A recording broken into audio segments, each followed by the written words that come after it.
আমরা চলে এসেছি, এটা হচ্ছে আওড়াখালী বাজার রোডে, আজমতপুর বিশ্ব রোড। এইখানে হচ্ছে আলমদিনা মাছের হোটেল। গরুর মাংস, কুরবানি ঈদে গরুর মাংস খেতে খেতে আমরা ক্লান্ত, তাই চলে এসেছি বাহারি রঙের ভাজা মাছ খাওয়ার জন্য। আজকে আমরা আজমতপুরে চলে এসেছি আওড়াখালী বাজারে। আপনারাও চলে আসতে পারেন আপনাদের বন্ধু বান্ধব এবং পরিবার পরিস্বজন নিয়ে। আমরা আজকে বেশ কয়েকজন আসছি, তার ভিতরে পনির ভাই আছে। আপনারা চলে আসেন, সবার দাওয়াত রইল আওড়াখালীতে। পুরের এই মাছের ভাজার হোটেলটা খুবই পপুলার। এইখানে দূর দূরান্ত থেকে অনেক লোক আসেন দুপুরে এবং বিকেলে ভাজা মাছের সাথে ভাত খাওয়ার জন্য। দেখতেই পাচ্ছেন একদম গরম গরম বিভিন্ন রকমের মাছের ভাজা। এই যে আমাদের বাবুর্চির নাম পনির বাবুর্চি। পনির বাবুর্চির আজকে দায়িত্ব দেওয়া হয়েছে সবগুলো মাছ ভালো করে ভাজার জন্য। মাছের ভাজা কম, এখানে আছে চান্দা মাছ,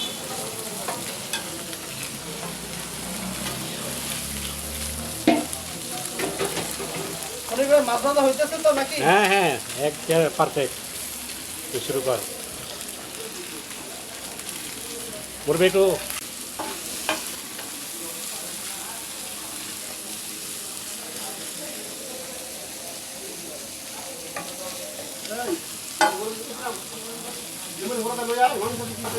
গরম গরম ভাতটা উঠেছে পনির ভাই, দেখেন, আসেন কাছে আসেন,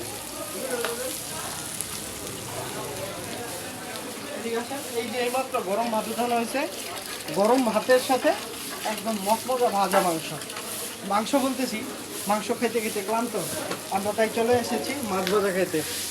ভাইরা দেখান, ভাই হচ্ছে এই হোটেলের ওনার। ভাইয়ের এই হোটেলে দূর দূরান্ত থেকে লোকজন চলে আসে মাছ ভাজা খাওয়ার জন্য। এই যে পরিবেশন করে খুব সুন্দরভাবে। খাবারের অর্ডার দেওয়ার সাথে সাথে ভাই হচ্ছে এইখানে পরিবেশন করে। এই যে দেলোয়ার ভাই অর্ডার দেওয়ার সাথে সাথে, দেলোয়ার ভাই এটা কি মাছ মাখাইতেছেন? এটা চিংড়ি মাখাচ্ছেন।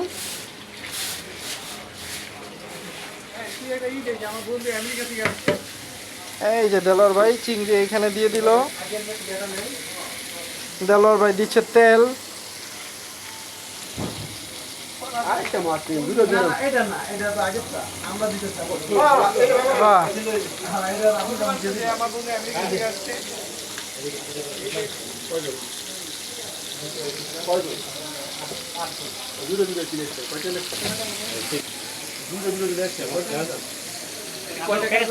ভাজেন ঠিক মতো পনির ভাই।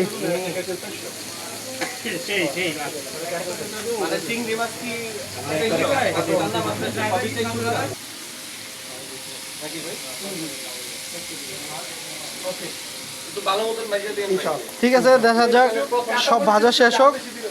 ভাজা শেষ হলে আমরা খাবারগুলো উপভোগ করার সময় আপনাদেরকে দেখাবো। দেখেন কি সুন্দরভাবে পরিবেশন করে দিচ্ছে। আমরা টেস্ট করতেছি, দেখি কেমন হয়েছে চিংড়ি ভাজা। আমার কি দায়িত্ব এক্সপ্রেশন আছে।